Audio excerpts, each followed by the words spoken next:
A female patient presents with generalized joint pains and bone pain. I'm showing you the radiograph of the hand. Describe the findings. Okay, assessing the provided imaging. The hand radiograph demonstrates classic features of hyperparathyroidism. There is prominent subperiosteal bone resorption along the radial aspects of the middle phalanges of the index and middle fingers. The overall bone trabecular pattern is mildly coarsened. No distinct marginal joint erosions or expansile lytic bone lesions are identified on this view. These findings are highly characteristic of parathyroid hormone-mediated bone resorption. What is the classification of hyperparathyroidism? And what are the classic locations and patterns of subperiosteal bone resorption throughout the body? Hyperparathyroidism is classified into primary, secondary, and tertiary forms. Primary is due to a parathyroid adenoma causing hypercalcemia. Secondary is a response to chronic hypocalcemia, typically from renal failure, causing gland hyperplasia. Tertiary occurs when autonomous adenomas develop in chronically stimulated hyperplastic glands. Subperiosteal resorption classically targets the radial aspects of the second and third middle phalanges, the distal clavicles, the superior margins of the ribs, the medial aspects of the proximal tibia, and the lamina dura of the teeth. It can also present as lucent bands across the mid-portions of the distal phalanges, or diffuse resorption of the calvaria, producing a pepper pot skull appearance. I am showing you reference radiographs illustrating other manifestations of this condition. Describe the findings.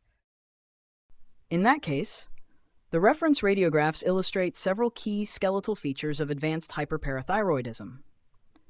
The distal phalanx view shows lucent bands across the mid-portions of the distal phalanges of the fingers. The knee view shows subperiosteal resorption along the medial aspects of the tibial metaphyses. The skull view demonstrates a diffuse, granular pattern of bone resorption within the calvaria, representing the classic pepper pot skull sign. The humerus radiograph reveals multiple expansile, lytic, well-demarcated lesions representing brown tumors, with an associated pathological fracture through the largest lesion. The chest radiograph shows erosion of the lateral end of the right clavicle, and subtle resorption along the superior aspects of the left posterior 7th and 8th ribs. I am showing you a neck radionuclide scintigraphy scan from this patient. Explain what it demonstrates and its clinical role.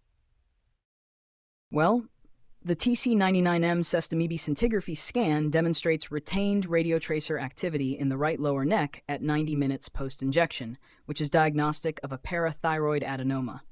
Normal thyroid tissue clears the sestamibi tracer rapidly, whereas hyperfunctioning parathyroid tissue retains the tracer on delayed imaging. Sestamibi scan, often combined with high-resolution neck ultrasound, is the primary preoperative localization tool in primary hyperparathyroidism, guiding the surgeon for minimally invasive parathyroidectomy. In cases of ectopic parathyroid tissue, such as in the anterior mediastinum, single-photon emission CT or MRI may be required. How would you manage this patient as a radiologist? Okay. As a radiologist, I would recommend comparing these radiographs with prior examinations to evaluate the rate of bone resorption or brown tumor growth. I would suggest checking the chest and abdominal films for any hemodialysis lines or a peritoneal dialysis catheter, which would point to secondary hyperparathyroidism. I would also recommend reviewing the abdominal films for ancillary signs, specifically renal calculi or medullary nephrocalcinosis. Finally, I would document the findings, recommend correlating with serum calcium, phosphate, alkaline phosphatase, and parathyroid hormone levels, and refer the patient to endocrine surgery if primary hyperparathyroidism is confirmed, or nephrology if it is secondary.